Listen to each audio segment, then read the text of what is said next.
आप कभी दिल्ली में आएंगे तो मैं आपको एक कप चाय भी नहीं पिला सकता, मैं ओपनली कह रहा हूं।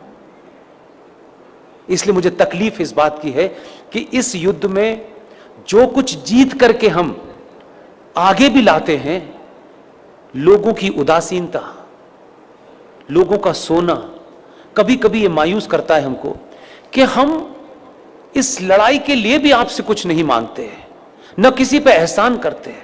लेकिन इस संचार क्रांति के दौर में आपके पास तमाम चीजों के लिए समय है, लेकिन आपके और भारत राष्ट्र के लिए इतना बड़ा फैसला कराने में हमारी जान निकल गई है, लेकिन आपको उस फैसले के बारे में तक नहीं पता। और उस फैसले, ऐसा फैसला सुप्रीम कोर्ट ने पिछले 20 साल में नहीं दिया, वो दे दिया फैसला। अब हम उस फैसले को जाने भी और जन जन तक पहुंचाएं। हम पे थोड़ा रहम कीजिए, हम पे थोड़ा तरस खाइए भाई। ये इसलिए कह रहा हूं कि इससे ज्यादा और शब्दों में नहीं कह सकता।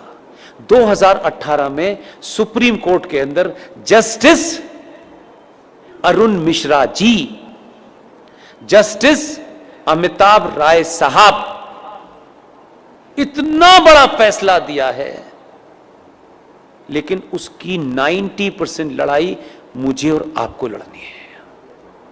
फैसला यह दिया है कि विष्णु शंकर जैन ने कोर्ट में खड़े होकर के कहा कि सर, माय लॉर्ड,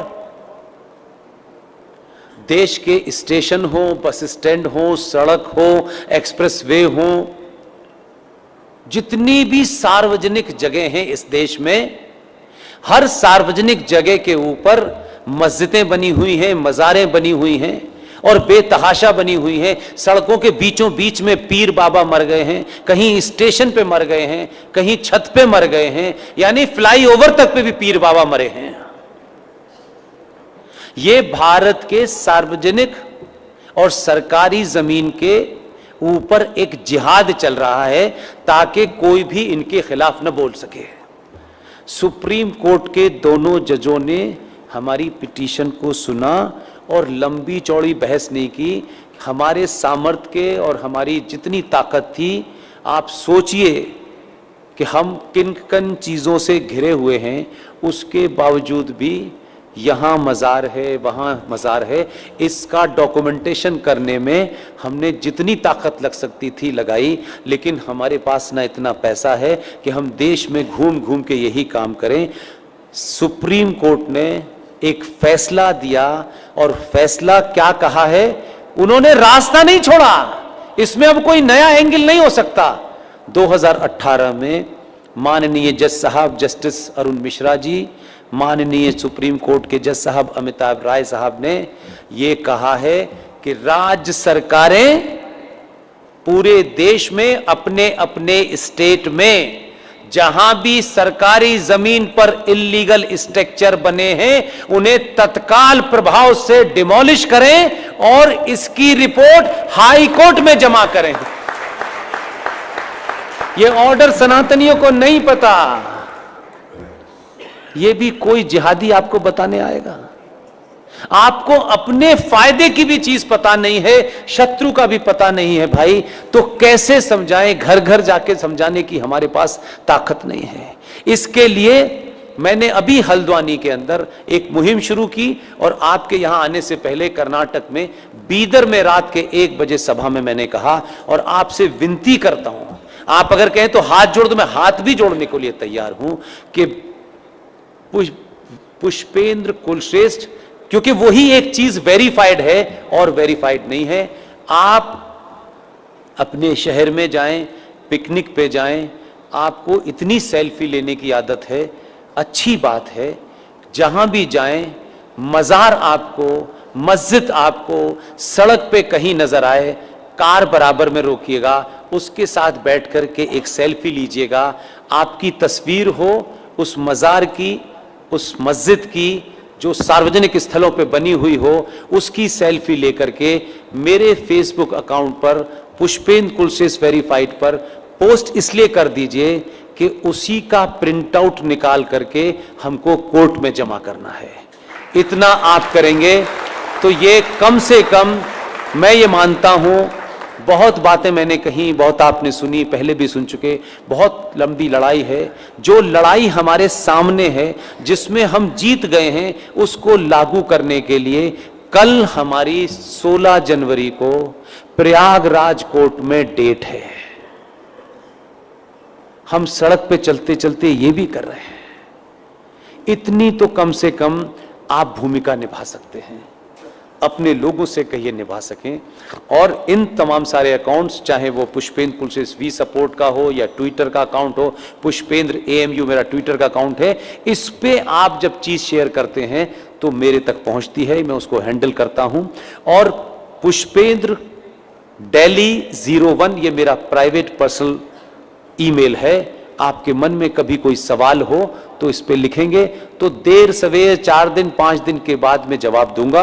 मुझसे कहा गया है कि आप कुछ सवाल इस सभा में से कुछ लोग पूछना चाहते हैं। मैंने जो कुछ बोला है,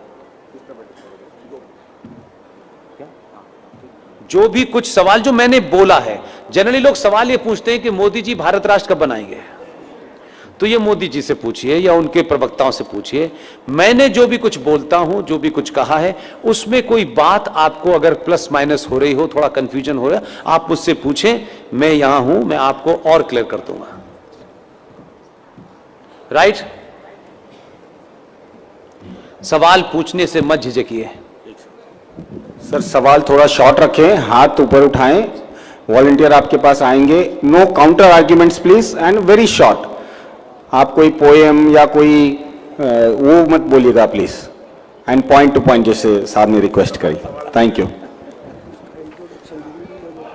you can just tell your name and you can ask the question. Thank you. Sir, good evening, sir. Yeah. One request to you is that you please designate or train a few people who can take your thoughts forward.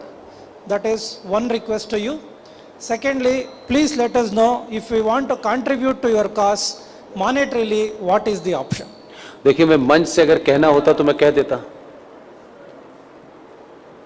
2019 में जब ये पूरा Covid की वजह से मुहिम रुक गई थी, तब हमने ये तय किया कि ऐसा ना हो कि हम सब लोग, क्योंकि इस पूरी जो टीम है हमारी, जो अलग अलग क्षेत्रों में काम कर रही है, उसमें से ज़्यादातर लोग अब रिटायर हो चुके हैं।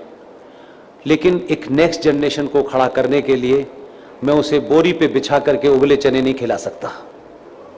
आज का युवा लैपटॉप वाला है और CCD में बैठता है, शाम को फिल्म भी देखता है, और उसे ये करने की इजाज़त होनी चाहिए। राष्ट्रवाद का ये मतलब नहीं है कि बेरोजगार घूमते रहो भूखे नंगे, फटे कपड़े पहन करके राष्ट्रवाद नहीं होता।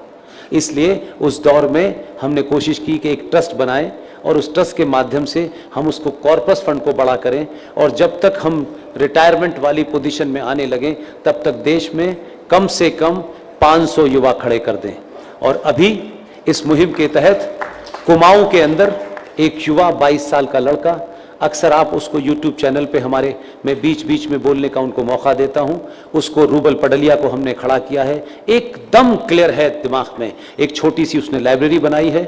हमने कहा किताबों को पढ़ो, किताबों के माध्यम से जवाब दो, और अपने शत्रु से उस पर जवाब पूछो। वो कुरान भी पढ़ते हैं, वो इतिहास की किताब भी पढ़ते हैं। इसी तरीके से एक बच्चा विशाल गुप्ता जम्मू में हमने खड़ा किया है। और हम इसलिए जल्दबाजी में नहीं हैं कि बहुत सारे लोग जल्दी जल्दी आते हैं और उनको लगता है कि 24 घंटे में पब्लिसिटी मिल जाएगी, कुछ थोड़ा इधर उधर हो जाएंगे, थोड़ा शोमैनशिप हो जाएगी, और कुछ दिन के बाद किसी पार्टी में किसी नेता की चप्पलें उठाते हुए मिलेंगे। ये मैं नहीं चाहता, इसलिए उसमें समय लग रहा है। लेकिन हम ऐसा नहीं कर सकते कि भाई आज कहा इन्होंने, 2 दिन बाद पता चला वो कहीं चला गया, क्योंकि इस सफर में कुछ लोगों ने ऐसा किया, तब से हम ज्यादा चौकन्ने हो गए हैं। तो हमने उसके लिए ट्रस्ट इंडिया फाउंडेशन बनाया था।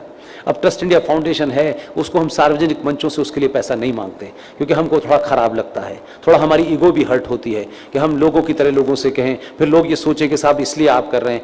ये नहीं था तब भी 2012 से कर रहे थे, ये है तब भी हम कर रहे हैं। इसमें पैसा होगा तब भी करेंगे, ये नहीं होगा तब भी करेंगे, उसके माध्यम से ही चल रहा है। आपके जो ऑर्गेनाइजर हैं गुप्ता जी और पारस भाई, इन लोगों से मैंने पर्सनल बातचीत में कहा कि इसमें जो भी लोग जो समझते हैं इस कॉज को बढ़ाया जा सकता है वो इसमें कंट्रीब्यूट करें, अपनी मर्जी से करें।